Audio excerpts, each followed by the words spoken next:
ਪੰਜਾਬ ਦੇ constable, sub inspector, ਨਾਇਬ ਤਹਿਸੀਲਦਾਰ, ਪਟਵਾਰੀ ਅਤੇ ਹੋਰ ਵੇਰੀਅਸ ਐਗਜ਼ਾਮਸ ਦੀ ਕੰਪਲੀਟ ਅਤੇ ਵਧੀਆ ਤਿਆਰੀ ਲਈ ਅੱਜ ਹੀ CBL ਨੂੰ ਸੰਪਰਕ ਕਰੋ ਤੇ ਇਹਨਾਂ ਕੋਰਸਿਸ ਦੇ ਫ੍ਰੀ ਡੈਮੋ ਲਈ ਤੁਸੀਂ ਹੇਠਾਂ ਦਿੱਤੇ ਨੰਬਰ ਤੇ ਸਾਨੂੰ ਕਾਲ ਕਰ ਸਕਦੇ ਹੋ। Hello everyone, how are you?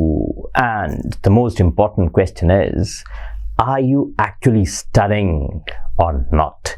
जो हम आपको पढ़ा रहे हैं, आपको जो YouTube पे मिल रहा है, जो आपको ये सीरीज ऑफ लेक्चर्स में जो नॉलेज आपके साथ शेयर हो रही है, इम्पार्ट हो रही है, क्या आप उसको यूटिलाइज कर रहे हैं या नहीं? क्या आप उसको रिवाइज कर रहे हैं या नहीं? क्या आप उसकी प्रैक्टिस कर रहे हैं या नहीं? अगर आप प्रैक्टिस नहीं कर रहे हैं तो माय डियर फ्रेंड्स प्लीज़ शुरू कर दीजिए, क्योंकि हमारे पढ़ाने का असर आपको तभी दिखेगा जब आप प्रैक्टिस करेंगे। नहीं करेंगे तो it will be very very difficult for us, because we are not magicians, है ना, कि हम कुछ मैजिक स्पेल कर दें और ऑल ऑफ अ सडन आप इम्प्रूव हो जाएं। वो होगा नहीं अगर आप मेहनत नहीं करेंगे। राइट, तो आज का जो टॉपिक है यार वो डिफरेंट है, रीडिंग कॉम्प्रीहेंशन। ये क्यों लिया है हमने टॉपिक? बिकॉज कुछ एग्जाम्स ऐसे हैं जिसमें इस पर बेस्ड क्वेश्चंस नहीं होते, लेकिन हमारे जो स्टूडेंट्स हैं वो 1-2 एग्जाम्स तक कन्फाइंड रहेंगे, ऐसा हम नहीं मानते। मुझे लगता है कि आप बहुत ज़्यादा वेरीड लर्निंग चाहते हैं, एक्सक्यूज मी, आप ये नहीं चाहेंगे कि हमारी टीचिंग्स सिर्फ 1-2 टॉपिक्स तक लिमिटेड रहें। आप चाहेंगे कि आपको सब कुछ पढ़ाया जाए। Am I right? Fine. So उसको अंडरस्टैंड करते हुए what we have brought is reading comprehension passages, क्योंकि अक्सर कई कंपेटिटिव एग्जाम्स में रीडिंग कॉम्प्रीहेंशन पैसेजेस के क्वेश्चंस होते हैं। यहाँ तक कि अगर आप बात करें कि एडमिनिस्ट्रेटिव लेवल के जो पेपर होते हैं उसमें भी होते हैं, CSAT के questions, right? Okay, let's begin the first one. The Indian economy अभी पास हो रही है एक स्लो फेज से, जिसमें ग्रोथ स्लो है। हालांकि this should not cloud the fact, cloud cover ना कर ले, ये फैक्ट कवर नहीं होना चाहिए कि ओवर द 8-year पीरियड, जो कि 2005 में शुरू हुआ था, 5 और 6 में, एवरेज एनुअल ग्रोथ रेट 8% था। ओके, अब against this background frequently asked question is, ज्यादातर कौन सा क्वेश्चन पूछा जाता है? वो यही है कि क्या इंडिया में पोटेंशियल है, एबिलिटी है, पोटेंशियल इज एबिलिटी, है ना, एबिलिटी है to grow at a sustained growth rate. 8% तो हमने अचीव किया, लेकिन 8 से 9 के बीच में क्या हम कंसिस्टेंटली ग्रो कर सकते हैं कि नहीं? नॉर्मली होता क्या है कि पोटेंशियल ग्रोथ जो है वो मेजर की जाती है कैसे? ट्रेंड्स और फिल्टर्स को यूज करके, लाइक द AHP, पुराने जो ट्रेंड्स हैं। इन वन सेंस, एक तरीके से ये बैकवर्ड लुकिंग मेजर्स हैं, because they depend on historically observed data, इसलिए हमेशा के लिए ये रिलायबल हो नहीं सकते।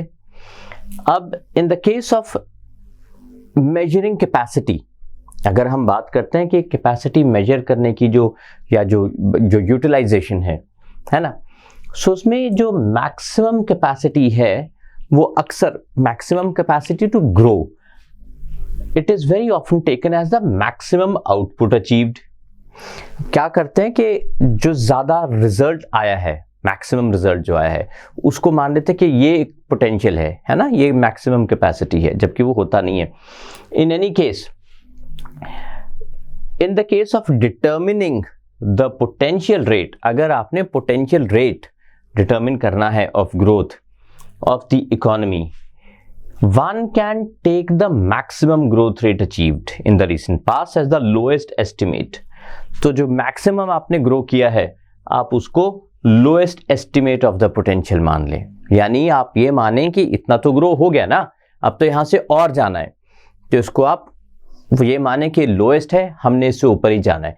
फिर किसी इकोनॉमी को रीड कीजिए कि कैसे कैसे करके कहां से इंप्रूवमेंट हो सकता है।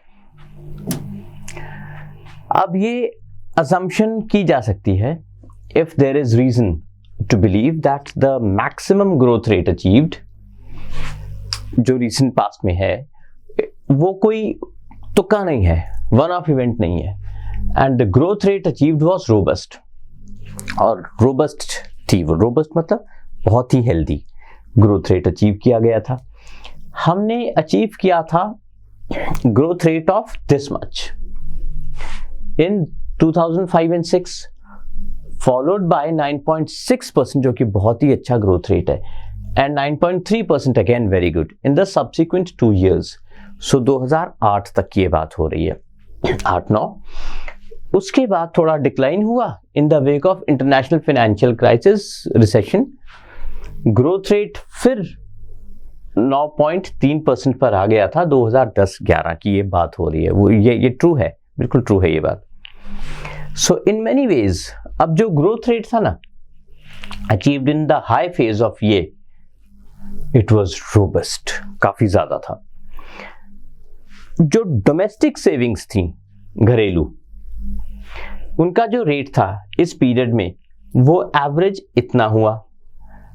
जीडीपी का टोटल, जीडीपी क्या होता है हमारा? Gross domestic product, value of सारी गुड्स एंड वैल्यूज, सर्विसेज वगैरह वगैरह, उनसे जो इनकम जनरेट हुई है। Similarly gross capital formation rate जो था वो इतना रहा, जो कि अगेन काफी अच्छा माना गया। करंट अकाउंट डेफिसिट, डेफिसिट क्या होता है? कमी, रिमेन्ड लो, बिल्कुल ठीक, with an average of 1.1% of the GDP. तो मतलब सब अच्छा चल रहा था। जो करंट अकाउंट का जो डेफिसिट था वो कम था, जीडीपी अच्छा था, जो सेविंग्स थी डोमेस्टिक सेविंग्स उनका रेट भी अच्छा था, और ग्रोथ रेट तो अच्छा था ही। एग्रीकल्चरल ग्रोथ इस वक्त में कितनी थी? 5%, और जो एनुअल मैन्युफैक्चरिंग ग्रोथ थी वो 11.5%। देखिए ये एक पैरामीटर भी है। अक्सर अगर मैन्युफैक्चरिंग आपकी अच्छी रहती है ना, ग्रोथ अच्छी होती है, तो इकोनॉमी मतलब अच्छा कर रही है, ये एक साइन भी है। अब the capital flows were large, बहुत थे, लेकिन as CAD remained very low, the accretion to reserves amounted to this much। Tone change हो गई यहां से, अब कुछ नेगेटिव आ रहा है। Thus, on many dimensions, growth rate was robust, लेकिन growth rate robust तो था। It was not just fueled by financial availability। क्यों हुआ वो growth rate इतना अच्छा? क्या वो सिर्फ financial availability थी हमारी कंट्री में? Certainly, external environment provided, बाहर का environment, सिर्फ अंदर का नहीं। अब बाहर के एनवायरनमेंट में क्या क्या आ सकता है? बहुत कुछ चीज़ें आती हैं जिसने अच्छा सपोर्ट किया। सरकार की स्ट्रैटेजीज भी एक्सटर्नल सपोर्ट में आ सकती हैं। यानी सिर्फ एक तो हो गया ना, देखिए फिनेंशियल अवेलेबिलिटी कि क्या है, एक कंट्री की इकोनॉमी में जगह ही इतनी है कि मतलब इतनी ग्रोथ होगी ही होगी, कोई ज़रूरी नहीं है। सरकार की जो स्ट्रैटेजीज हैं वो भी बहुत इम्पैक्ट करती हैं। ये पीरियड था जब वर्ल्ड इकोनॉमी भी बूम कर रही थी। ग्रोथ रेट स्लो हो गया टू 6.2% इन दिस 11-12 में, इवन दो रेट में भी रिवाइज्ड अपवर्ड्स दोबारा हो सकता है। 5% तक आ गया last year, and this year it is expected to be this. ये प्री कोविड टाइम्स की बात हो रही है, कोविड से भी काफी पहले, इनफैक्ट 4-5 साल पहले। The savings and the investment rates नीचे आ गए हैं सिग्निफिकेंटली फ्रॉम द पीक। यानी पीक कब किया उन्होंने, सबसे हाई कब थे वो? 7-8 में। क्यों कम क्यों आए हैं, नीचे क्यों आए? Partly due to economic and partly because of non economic factors. यानी इकोनॉमिक और नॉन इकोनॉमिक फैक्टर्स दोनों ने अपना पार्ट प्ले किया है। जैसे कि perception towards governance and policy framework. तो परसेप्शन, किसका परसेप्शन? अगर कहते हैं कि कॉर्पोरेट सेक्टर का एक परसेप्शन नेगेटिव हो गवर्नमेंट के लिए, तो फिर इन्वेस्टमेंट्स आनी कम हो जाती हैं और फिर ग्रोथ रेट नेचुरली कम हो जाता है। नेवरदलेस रीसेंट डेटा क्या इंडिकेट करता है कि 2011-12 में gross fixed capital formation rate, एक important measure of fixed assets by business, was around this much. तो ये काफी है, ये एक अच्छा अमाउंट है। In normal conditions, keeping in view the recent trends, ये इंक्रीमेंटल कैपिटल आउटपुट रेशियो निकाली जाती है, ये जिसका ये शॉर्ट फॉर्म भी लिखा हुआ है, विच इज अराउंड 4।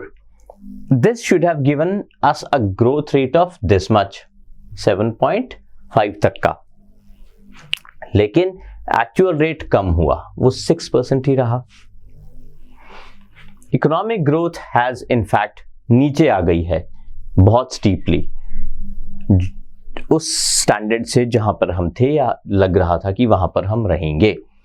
ये इसलिए भी हो सकता है क्योंकि प्रोजेक्ट्स हैव नॉट बीन, बात हुई थी ना एक्सटर्नल एनवायरनमेंट की, projects have not been completed in time.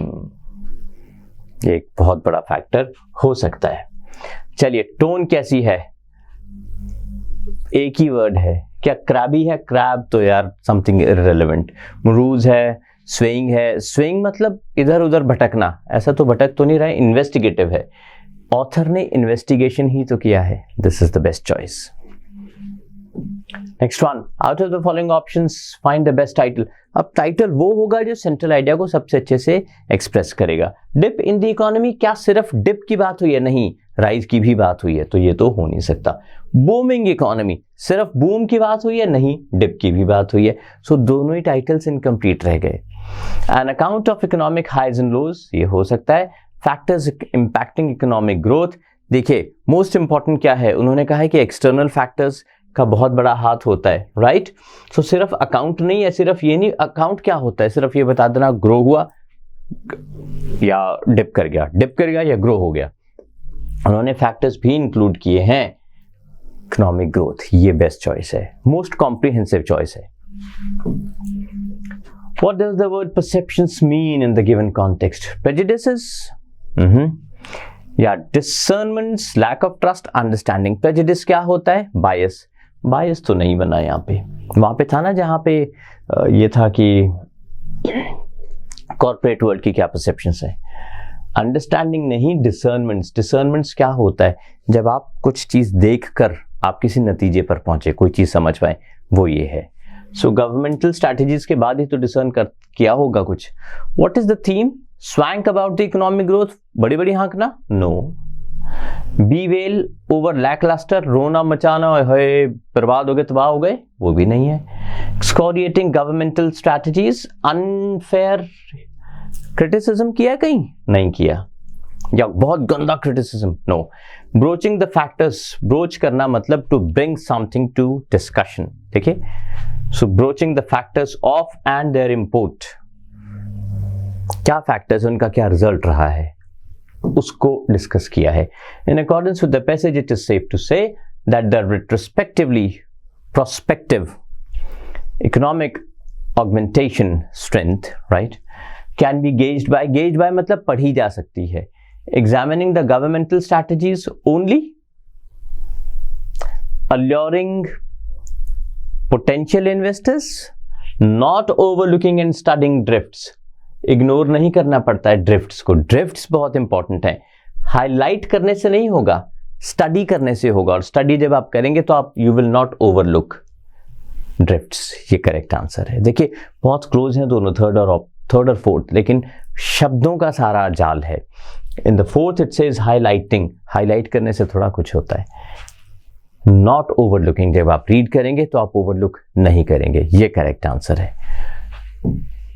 Which of the following can be inferred? Okay. Economic growth has dwindled, ये तो पता ही है, ऊपर नीचे हुआ है.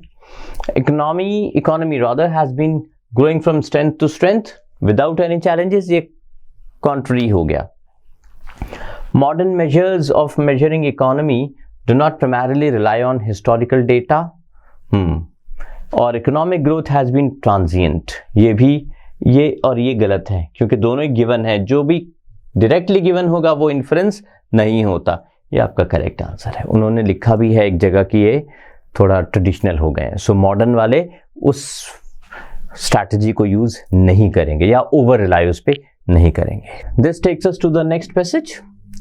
इट इज नेसेसरी कि सारे इंडियन मेन समझें द पावर ऑफ वुमेन और let them go ahead to make themselves independent. उनको इंडिपेंडेंट होने दें. और power of the family and country, उसको भी समझें. वो जेंडर इक्वालिटी पहला स्टेप है विमेन एम्पावरमेंट की तरफ in India, right. Men should not understand that women are made only to handle household chores. Main को ये नहीं समझना चाहिए कि वो सिर्फ घर के काम के लिए हैं या take responsibility of home. Instead both are responsible for everything of daily routine. दोनों को सारे काम आने चाहिए. Men also need to understand उनकी भी कुछ रिस्पॉन्सिबिलिटी है घर और फैमिली की तरफ. एंड ऑल अदर वर्क्स जो भी विमेन से करवाए जाते हैं, rather women can get some time to think about themselves so that women भी अपने करियर को के बारे में समझें, उसको सीरियसली लें और आगे बढ़ें. सो दोनों की ही जिम्मेदारी है. मेन के कंट्रीब्यूशन के बिना विमेन भी ग्रो नहीं कर सकती, बिल्कुल वैसे ही जैसे विमेन के कंट्रीब्यूशन के बिना मेन ग्रो नहीं कर सकते. सो बहुत सारे लॉज भी हैं विमेन एम्पावरमेंट के, लेकिन कोई ज़्यादा इफेक्टिव नहीं है वो, या फॉलो नहीं किए जाते. There should be कुछ effective and tight laws जो सभी फॉलो करें. It is not the responsibility of our government only. In fact, ये responsibility हर एक इंडियन की है. Excuse me. हर एक इंडियन को समझना पड़ेगा और चेंज करना पड़ेगा अपना माइंडसेट टूवर्ड्स विमेन, और स्ट्रिक्टली फॉलो करने पड़ेंगे ऑल दोज रूल्स जो कि विमेन एम्पावरमेंट के लिए बने हैं. आप सिर्फ रूल्स सब कुछ नहीं कर सकते. थीम ऑफ रूल्स को भी समझना पड़ेगा कि रूल्स क्यों बनाए गए हैं, क्यों विमेन एम्पावरमेंट रादर बहुत इंपॉर्टेंट है हमारे कंट्री के लिए. पॉजिटिवली सोचना पड़ेगा, चेंज करना पड़ेगा the way of our thinking about women. Women को फ्रीडम दिया जाना जरूरी है, उनका वो बर्थ राइट है. Women too need to change their mindsets. Women को भी अपना माइंडसेट चेंज करने की जरूरत है. वो वीक नहीं है, उनको ये इंटरनलाइज करना पड़ेगा. एनीबडी कैन चीट देम और use them instead. They need to think that they have the same power. तो ये नहीं सोचे कि हर कोई उनको पागल बना देगा. उनको समझना है कि उनको उतनी ही पावर है उनमें जितनी मेन में है, और वो मेन से बेहतर भी बहुत चीजें कर सकती हैं. फिजिकली पावरफुल भी हो सकती हैं. योगा सीखें, मार्शल आर्ट्स करें, kung fu, karate etcetera. Women empowerment vital tool है for advancing development in the country. It also helps in reducing poverty. कैसे? हेल्थ और प्रोडक्टिविटी इंप्रूव हो जाएगी within families. Women career पर ध्यान देंगी तो नेचुरली फैमिलीज में पैसे आने शुरू हो जाएंगे, एंड कम्युनिटीज और उससे अगली जनरेशन के लिए बेटर प्रोस्पेक्ट्स भी बन जाएंगे. बहुत सारे सोशल इश्यूज हैं जो विमेन को बैकवर्ड बना देते हैं इंडिया में, जैसे कि जेंडर बेस्ड वायलेंस या रिप्रोडक्टिव इनइक्वालिटीज. इकोनॉमिक डिस्क्रिमिनेशन भी होता है, कई बार वर्क प्लेसेस पे भी होता है इकोनॉमिक डिस्क्रिमिनेशन. विमेन के लिए कम सैलरी, मेन के लिए ज़्यादा. हार्मफुल ट्रेडिशनल प्रैक्टिसेस कई जगह, सब जगह नहीं कह रहा हूँ. अदर परवेजिव और परसिस्टेंट फॉर्म्स ऑफ इनइक्वालिटी. कई तरीके की इनइक्वालिटी विमेन को रोकती है. विमेन बर्दाश्त कर रही हैं ये सारी हार्डशिप्स एक एंशिएंट टाइम से, और जब से during and after humanitarian emergencies हुई हैं. बहुत सारी प्राइवेट और गवर्नमेंटल ऑर्गेनाइजेशंस हैं जो सपोर्ट करती हैं विमेन एम्पावरमेंट को, जो प्रमोट करती हैं कि विमेन के लिए पॉलिसीज भी बनाई जाएं. जेंडर सेंसिटिव डेटा कलेक्शन भी वो बोलती हैं करने को. विमेन की हेल्थ अवेयरनेस को भी बेटर करने की बात कहती हैं. इतने सपोर्ट के बावजूद अभी भी विमेन डिपेंडेंट हैं मेन पर, थोड़ी सी पुअर भी हैं, कई जगह अनहेल्दी हैं और कई जगह तो इलिटरेट भी हैं. हमें इन रीजंस के बारे में सोचना पड़ेगा और ये सारी के सारी प्रॉब्लम्स को जल्द से जल्द सोचने की, रादर सॉल्व करने की कोशिश करनी पड़ेगी. एक ideal title for this message should be, क्या होना चाहिए? Connotations of women empowerment. Meaning उसका सिर्फ role of men in women empowerment. Okay, सिर्फ रोल ऑफ मेन क्यों? उन्होंने तो विमेन के माइंडसेट की भी बात की है. फैक्टर्स थॉटिंग विमेन एम्पावरमेंट, वो फैक्टर्स डिस्कस किए हैं जो थॉट करते हैं विमेन एम्पावरमेंट, रोकते हैं उसको. या the road map to women empowerment, ये रोड मैप क्या है, उस पर क्या क्या होगा, सो सिर्फ फैक्टर्स नहीं, ये इंपॉर्टेंट है, सब कुछ हो गया उसमें. What does the word understand mean in the given context? Judge, gauge, determine, recognize. Recognize कहा है ना कि men should understand ये, तो recognize है उसका मतलब. Gauge का मतलब होता है read कर लेना.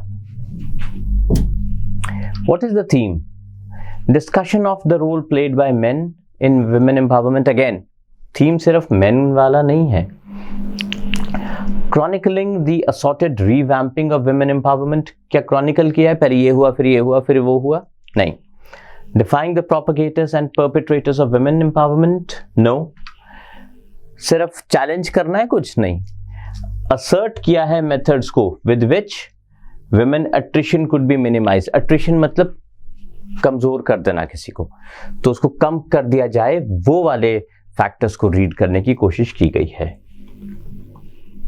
Which of the following adjectives best describes the tone of the passage? Daunting, challenge कर रही है किसी को, डरती नहीं है, ऐसा तो कुछ भी नहीं है. Emotive, imploring, steering.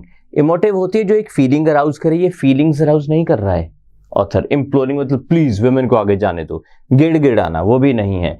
Steering, लेके जा रहे हैं एक तरफ, सिखा रहे हैं, गाइड कर रहे हैं. It's a very good passage. All right. Out of the given words, find out the word which in the light of the passage is synonymous to pervasive. Pervasive के लिए insidious होता है जो धीरे धीरे हार्म करे. Perennial कोई चीज जो बहुत मतलब हमेशा ही जिंदा रहे और नेगेटिव हो. Recurrent जो थोड़े वक्त के बाद आती रहे. Advantageous जो एडवांटेज थे.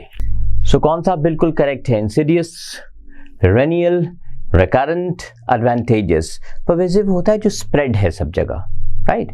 तो अगर वो स्प्रेड है तो insidious तो जरूरी नहीं है, perennial भी नहीं है, वो recurrent है, वो एंड नहीं हो रहा, वो बार बार आ रहा है और सब जगह पर आ रहा है, वो pervasive है. In the given context antonym ढूंढना है. प्रमोटिंग के लिए, प्रमोट करना, किसी को आप बढ़ावा देना, तो किसी को रोकना, सो वो थ्वॉटिंग हुआ.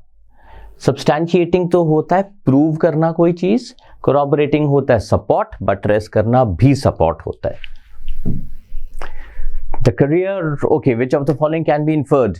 The career of women, their happiness and empowerment are interlinked and have a role to play in accomplishing these missions. बिल्कुल सही बात है, ये तो यही तो पैसेज कह रहा है. women have been oppressed for a long time.